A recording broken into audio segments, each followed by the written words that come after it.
Dear student, आज की class में हम देखेंगे business environment and international business के बारे में। यहाँ पे हम स्टार्ट कर देंगे पहले बिजनेस एनवायरनमेंट से और लास्ट में हम इंटरनेशनल बिजनेस पर जाके अपने टॉपिक को कवर करेंगे। वन बाय वन हम एक एक टॉपिक एक एक यूनिट में लेंगे ताकि वीडियो बहुत लंबा ना हो। फर्स्ट हम देखते हैं बिजनेस एनवायरनमेंट क्या होता है। Business environment is a sum are collection of all internal and external factors such as employees, customer needs and expectation, supply and demand, management etc. which affects the working of business। मतलब business environment क्या है? ये एक सम है, collection है internal and external factor का जो हमारे बिजनेस को क्या करते हैं, इफ़ेक्ट करते हैं। कुछ ऐसे एलिमेंट्स होते हैं जो बिजनेस के इंटरनल फैक्टर होते हैं जो हमारे बिजनेस एनवायरनमेंट को इफ़ेक्ट करते हैं, और कुछ एक्सटर्नल फैक्टर्स भी होते हैं जो हमारे बिजनेस को इफ़ेक्ट करते हैं।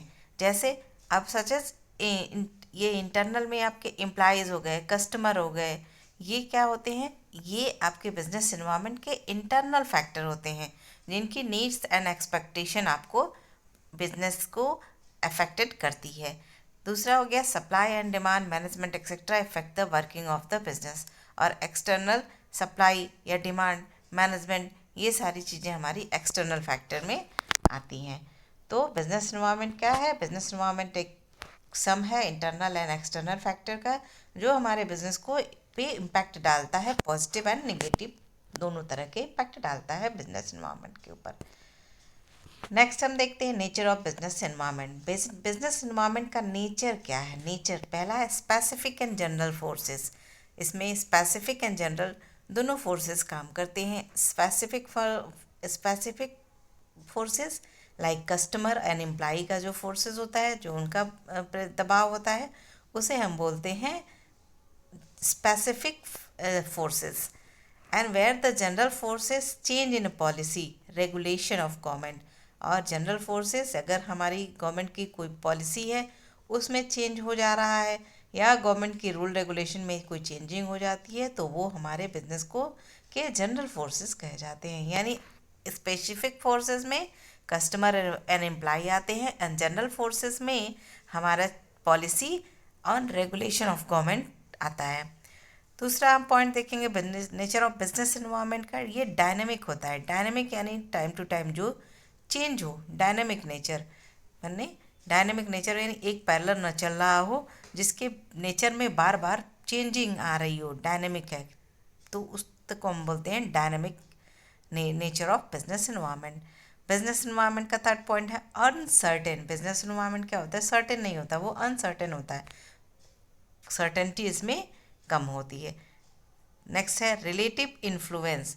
For someone is impact in a positive way while for someone is a negative way. जो बिजनेस एनवायरनमेंट के नेचर होते हैं, कुछ ऐसे फैक्टर होते हैं जो हमारे बिजनेस पे पॉजिटिव इम्पैक्ट भी डालते हैं और कुछ ऐसे भी फैक्टर होते हैं जो हमारे बिजनेस के पे नेगेटिव इम्पैक्ट डालते हैं बिजनेस एनवायरनमेंट में। नेक्स्ट हम देखते हैं एलिमेंट्स क्या होते हैं बिजनेस एनवायरनमेंट के। बिजनेस एनवायरनमेंट के एलिमेंट में इंटरनल और एक्सटर्नल दो तरह के एनवायरनमेंट हमारे बिजनेस में काम करते हैं। दो तरह के एनवायरनमेंट हमारे बिजनेस में वर्क करते हैं। पहला है इंटरनल एनवायरनमेंट और दूसरा है एक्सटर्नल एनवायरनमेंट। इंटरनल एनवायरनमेंट में कौन कौन से एलिमेंट्स आते हैं जो हमारे बिजनेस को इंटरनली इफेक्टेड करते हैं? पहला है promoters and share holder. Business environment के इंटरनली इन्वॉल्व होते हैं कौन? प्रमोटर हो गए बिजनेस के या फिर शेयर होल्डर हो गए। एंड मिशन एंड ऑब्जेक्ट, हमारा बिजनेस का मिशन क्या है, ऑब्जेक्टिव क्या है, ये भी हमें इंटरनली इम्पैक्ट करता है। थर्ड है management structure and nature. Management का स्ट्रक्चर क्या है, मैनेजमेंट कैसा है, उसके नेचर कैसा है। फिर internal power relationship, internally power relationship कैसा है।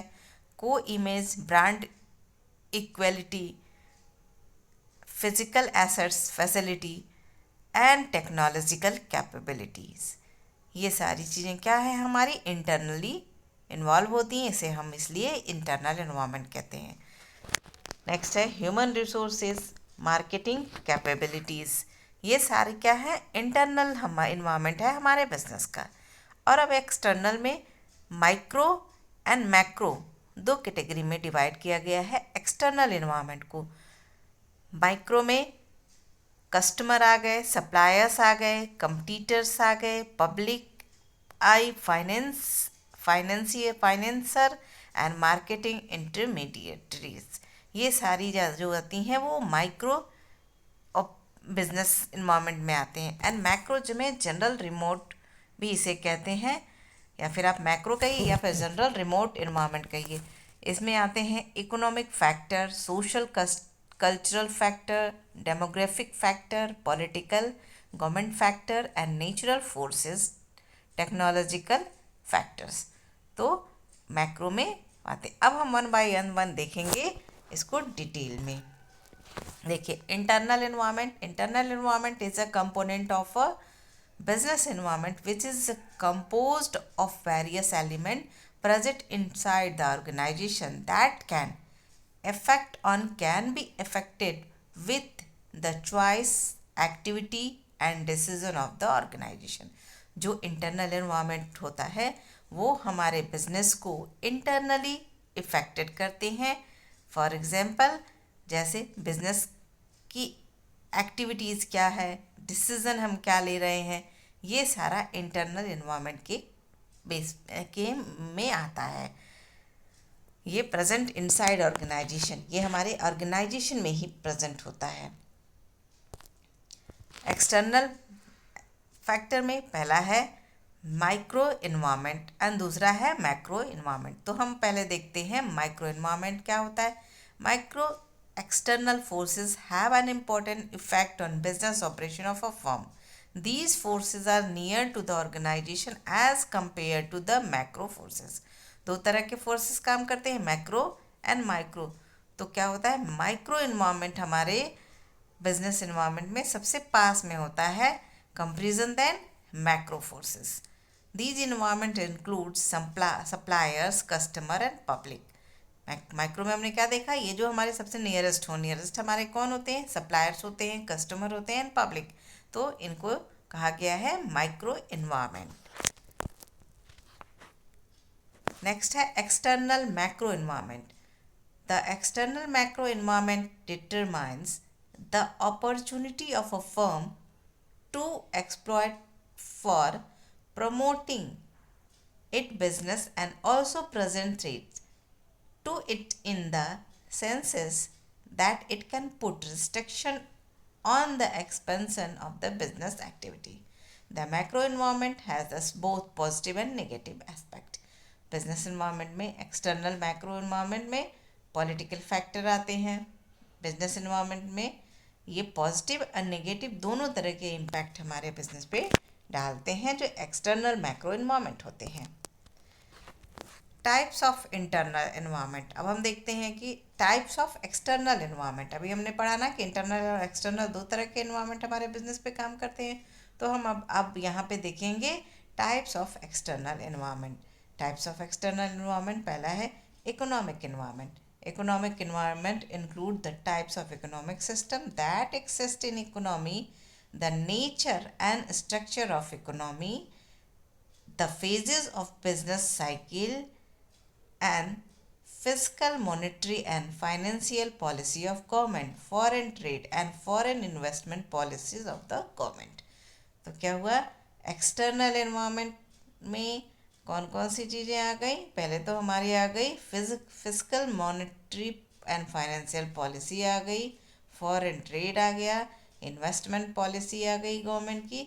इन सारे फैक्टर्स को हम बोलते हैं एक्सटर्नल एनवायरनमेंट। इसमें इकोनॉमिक एनवायरनमेंट इंक्लूड होता है, जो कि हमारे बिजनेस के फेजेस ऑफ बिजनेस साइकिल, जो फेजेस होते हैं बिजनेस साइकिल के स्ट्रक्चर ऑफ इकोनॉमी को बताता है economic environment.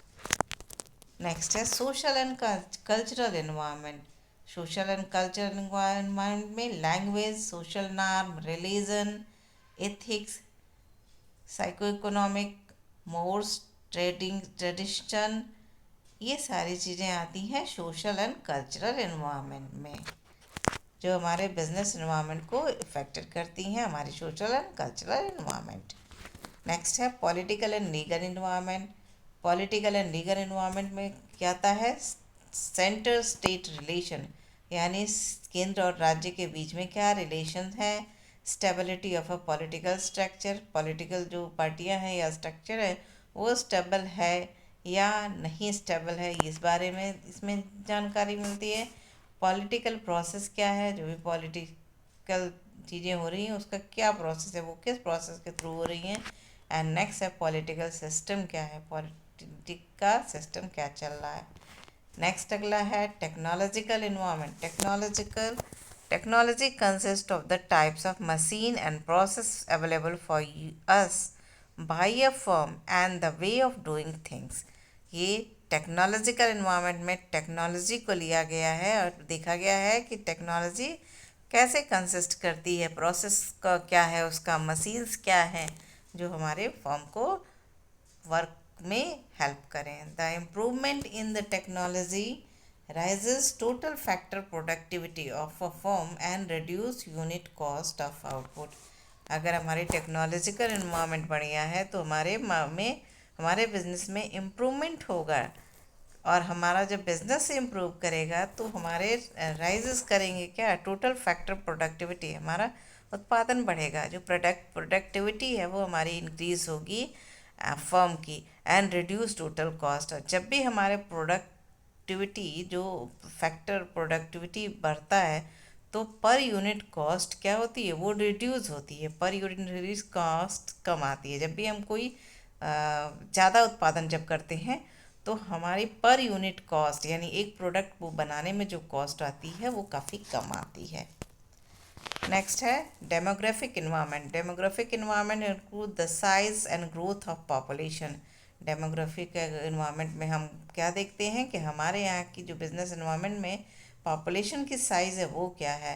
Life expectancy of the people, जीवन प्रत्याशा क्या कितनी है, यानी लोग कितने समय तक जीवित रहते हैं। And rural urban distribution of the population, rural areas में कितने लोग क्या पॉपुलेशन है, एंड अर्बन एरियाज़ की क्या पॉपुलेशन है।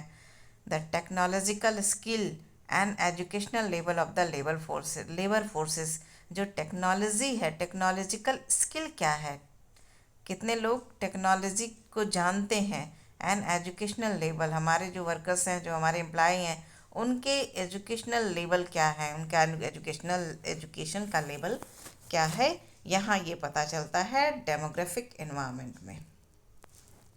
नेक्स्ट है natural environment. Natural environment which includes natural environments include the ecological factors such as the minerals and oils reserve, water and forest resources, weather and climatic condition, part facility are all